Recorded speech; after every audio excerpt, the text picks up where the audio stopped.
Assalamualaikum warahmatullahi wabarakatuh. Jadi kali ini saya akan mewawancarai narasumber saya seputar dengan tema hak asasi manusia, hak lingkungan hidup. Mungkin untuk narasumber saya, silakan Mas untuk perkenalan diri terlebih dahulu dan sekarang kesibukannya apa sih? Baik, Assalamualaikum warahmatullahi wabarakatuh. Selamat siang Mas Ali. Perkenalkan nama saya Arino, bisa dipanggil Arin. Saya stay di Kota Bau, Sulawesi Tenggara, dan kesibukannya sekarang kuliah. Itu sih Mas.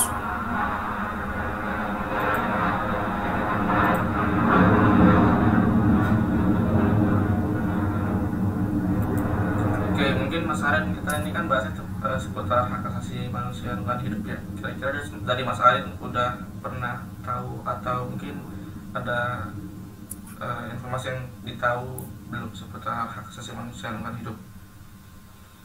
Untuk hak asasi lingkungan hidup sih saya tahu sih, karena hak itu kan hak asasi manusia kan yang didapat dari kecil, yang itu hak untuk berpendidikan, hak beragama, hak untuk melakukan kewajibannya kan, itu sih.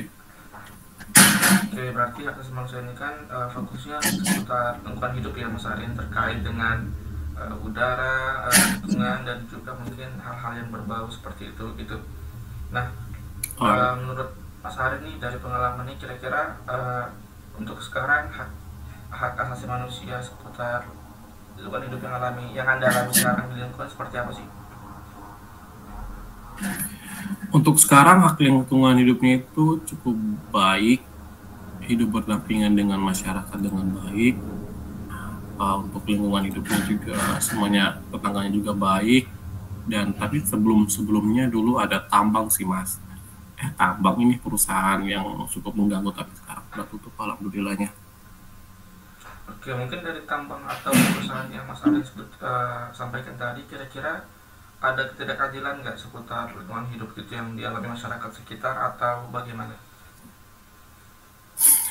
Itu sih dia cukup mengganggu untuk kesehatan ya, karena polusinya yang dihasilkan itu sangat mengganggu. Seperti pada saat dia membuang limbahnya kan, polusi itu mengganggu untuk sampai pemukiman warga. Oke, kira-kira dari limbah itu apakah masih ada atau mungkin dari masyarakat ada tindakan khusus itu seputar limbah yang mungkin itu masih ada atau bagaimana? Dari masyarakatnya sendiri itu dia melapor ke PRT, dan PRT bersama warga mendatangi itu perusahaan, bicara dengan baik-baik, menyampaikan keluhannya, dan akhirnya itu antuk dan pindah lokasi, karena dia perusahaannya di ini sih di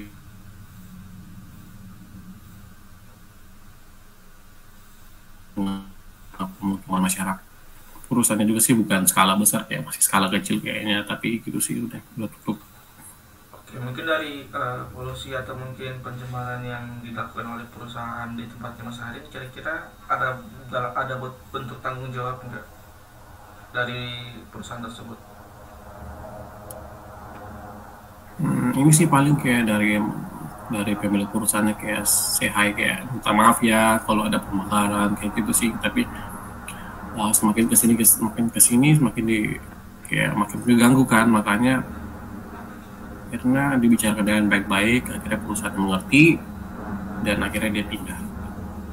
Oke, mungkin tanggung jawabnya cuma minta maaf gitu aja ya, mungkin ada ganti rugi atau apa gitu akibat kerusakan lingkungan yang ditimbulkan.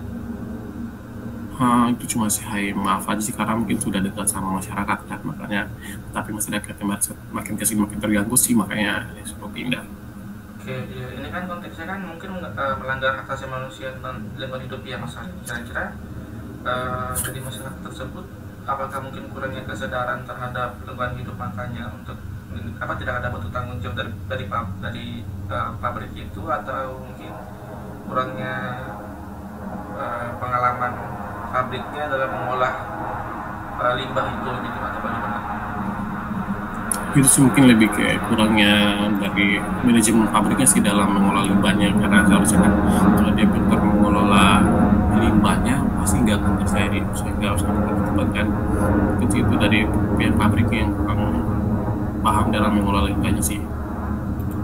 Oke, kira-kira menurut Mas Arin melalui pabrik yang dialami kemarin, kira-kira eh, perlu nggak sih untuk setiap pabrik itu menerapkan kebijakan atau mungkin tahu dulu untuk mengolah limbahnya seperti apa, biar nanti ketika mungkin eksekusi pabriknya tidak akan menimbulkan kerugian untuk masyarakat dan juga terutama terhadap lingkungan hidup gitu.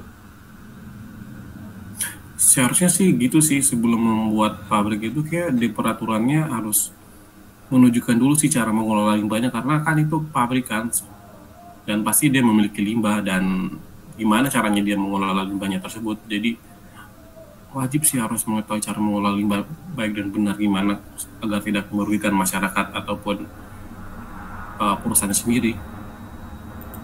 Oke, menurut Mas Ari nih kira-kira sekarang kan banyak nih pabrik-pabrik yang ada di Indonesia yang mungkin Mas Ari tahu di Indonesia ada pembangunan pabrik-pabrik baru kan gitu. Nah, kira-kira menurut Mas Ari dari pengalaman di Mas Ari seputar pabrik yang ada di tempat sendiri, kira-kira ada saran nggak atau mungkin menurut pandangan Mas Ari seperti apa gitu yang Anda lihat terkait pabrik-pabrik yang mungkin ada banyak di Indonesia?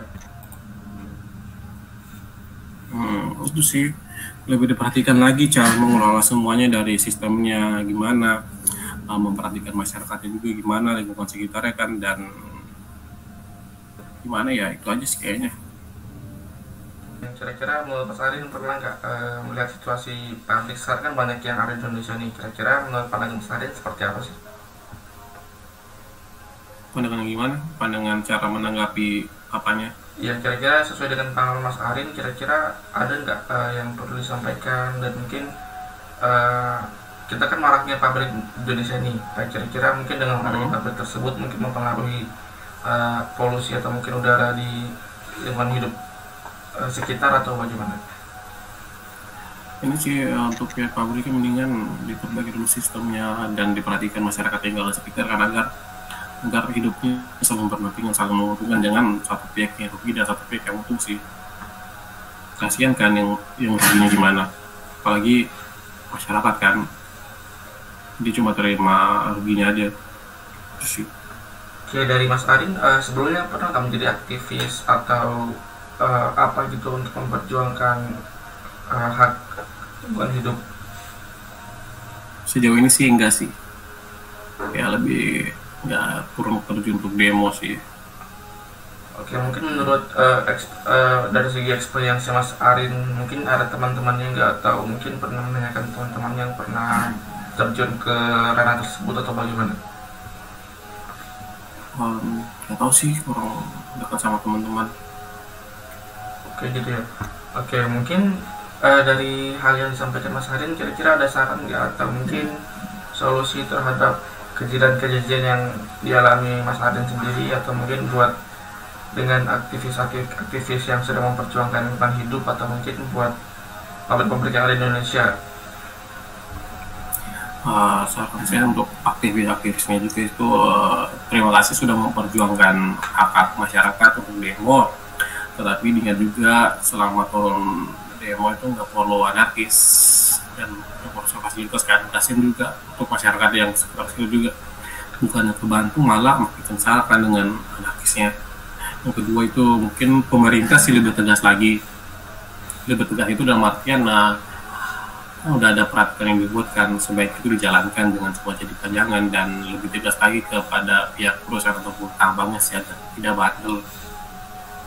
Kira-kira mungkin kebijakan-kebijakan yang mungkin disarankan Mas Arin ke pemerintah seperti apa sih? Misalnya mungkin untuk peraturan perundang-undangan yang baru, atau mungkin yang sudah ada di revisi atau bagaimana?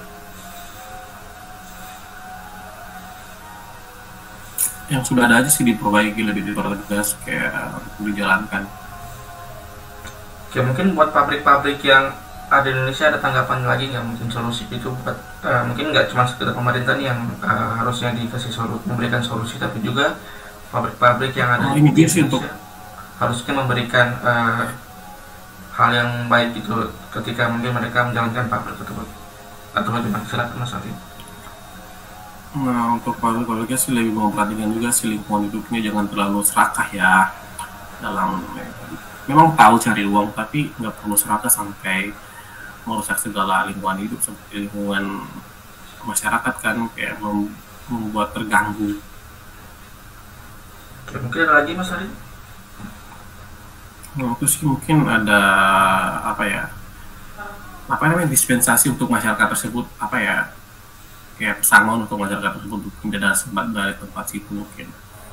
Oke, Kayak berarti kasih oke mungkin pesangon ya kayak.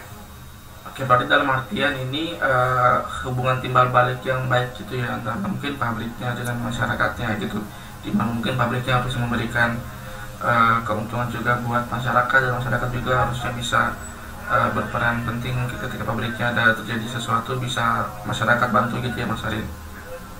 Ya mungkin bisa juga dijadikan pekerja di situ kan supaya mereka dapat penghasilan dari tambahan itu, jangan cuma jadi penonton. Sekaligus mungkin mereka direlokasi daerah situ supaya agar daerah situ steril untuk daerah tambang aja, nggak usah ada lingkungan masyarakat. Oke mungkin terakhir Mas Arin, kira-kira ada yang mau disampaikan lagi atau cukup?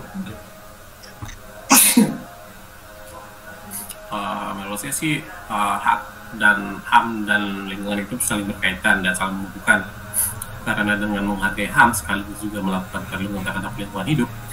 Sebaliknya dengan melakukan perlindungan hidup terhadap lingkungan hidup, maka secara otomatis hak asasi manusia juga terlindungi. Maka dengan menghargai setiap hak manusia tersebut, maka lingkungan itu aman-aman aja sih dan tetap terjaga. Jadi saling menjaga sih, saling menghargai. Oke mungkin sekian ya Mas Arin untuk wawancara seputar lingkungan hidup. Mungkin terima kasih dari Mas Arin yang udah bersedia menjadi wawancara narasumber saya hari ini. Mungkin saya cukupkan untuk hari ini. Terima kasih Mas Arin Terima dan kasih Mas. wassalamualaikum warahmatullahi wabarakatuh.